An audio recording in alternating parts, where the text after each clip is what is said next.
Welcome to The Pulse with Lauren Baingo, a DLL podcast series. This is your place for tips, trends, and insights into the world of healthcare finance. Now, here's Lauren. Welcome back. I am joined today by Derek Porter. Derek, you recently took on the role of country sales manager for our public finance business. Is that right? Hi, Lauren. Yes, it's right. Around February of this year, moved into that role. Awesome. Well, congratulations. Well, thank you. I was recently reading a bit about school districts and how the money they received during COVID expired, and how that kind of plays into financing. Did I read that right? The story there is more about the pandemic and life cycle than at least in my opinion, than it is the grant money. If you rewind your clock back to March 2020 when the pandemic actually hit, if you think about it, the whole world changed for school districts. I don't know a single K-12 school in the country that was really ready to go from kids in a building every day to truly remote learning with maybe a 2-day runway. We're fortunate where we live to be in a school district where our kids already had devices, but there were lots of schools out there that didn't have one-to-one deployments of devices for their students. So as a result, the government did the right thing and they sent a lot of money out to make sure that all the kids who now aren't able to be in school can have access to their teachers and their learning. And that was a really good thing. Those funds at this point have either been all spent or are going to expire very, very soon. And where I think that there's a big opportunity for DLL to add some value back to these customers is twofold. One, those devices that the schools already have, they're going to need to go somewhere. One of the things that we've gotten really good at in some of our programs with K-12 schools is helping with the reverse logistics of the existing fleet. So there's definitely some work we can do there. Obviously, as a partner in finance, we are certainly able and willing to help build some creative structures to help schools get new devices in the students' hands as well. It really reminds me of some of what we saw with hospitals back in 2020 and such, and then going into kind of the increase in labor costs and now the pinch that they're all feeling. Is this the same? I think there's definitely a lot of parallels there. You're right. So I understanding that your team here at DLL can help with the schools. I'm assuming you can also help with the hospitals and all of that. Correct. Awesome. So let's talk about that. Let's first start and clarify what exactly qualifies an entity as public in the term public finance. It's a great question. Like all great questions, it's my job to give it as squishy of an answer as possible. Public finance is a lot like the word DOS. You've probably heard that a little bit in the health sector. It's been big in tech for the last 6 or 7 years. It means device as a service. Everyone's heard of it. Everyone loves to use the word, and everyone has their own definition of it. So it's tons of fun. Public finance at DLL historically meant a customer who is able to leverage their ability to get tax exempt borrowing rates, doing a dollar out transaction where they would own the asset at the end of the term. While we haven't completely pivoted away from that direction, one of the things that I'm looking to do as we grow the business out is take a more customer centric view and not worry so much about the tax treatment and end of lease options.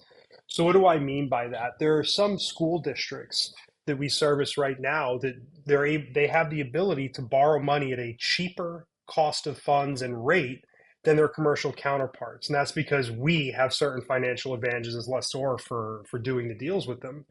But some schools, they don't want to own the stuff. They want to actually lease it and send it back. We want public finance at DLL to be about the customer and not the end of lease or tax treatment.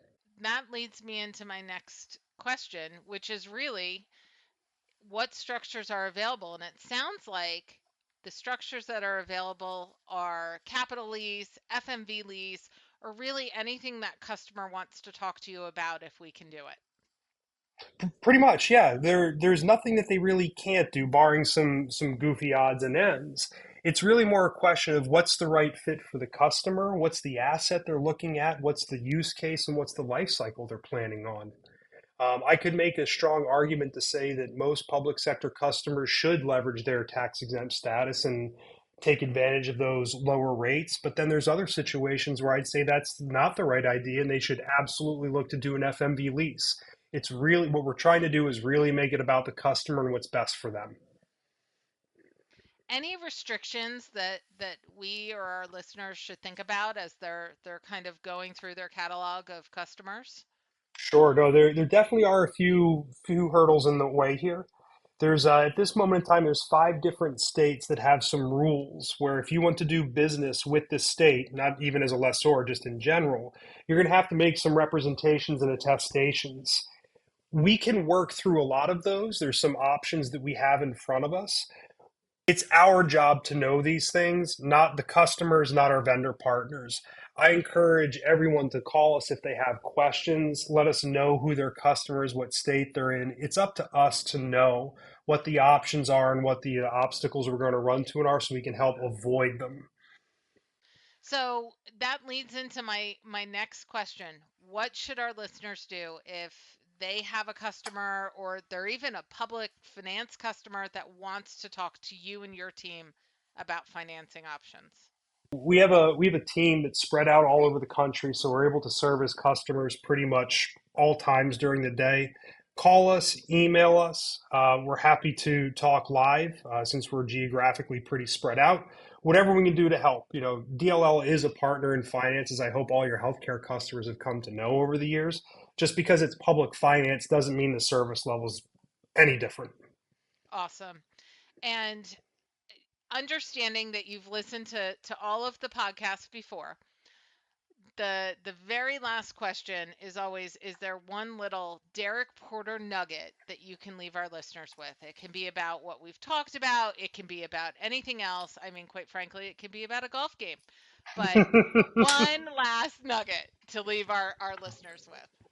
Nugget that I would leave with everybody is like DLL's made an investment in this space because we believe in it. And there's a lot of value to both our vendor partners, our manufacturer partners, and absolutely the end user customers here.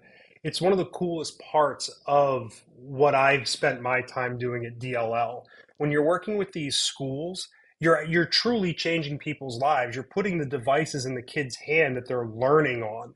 It's a really satisfying part of the job. So I'd encourage everyone to try to think of public finance as just that.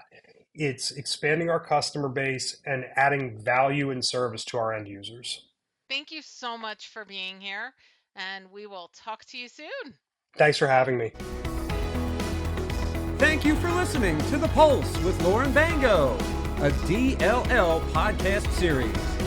The opinions expressed in this podcast are solely those of the participants.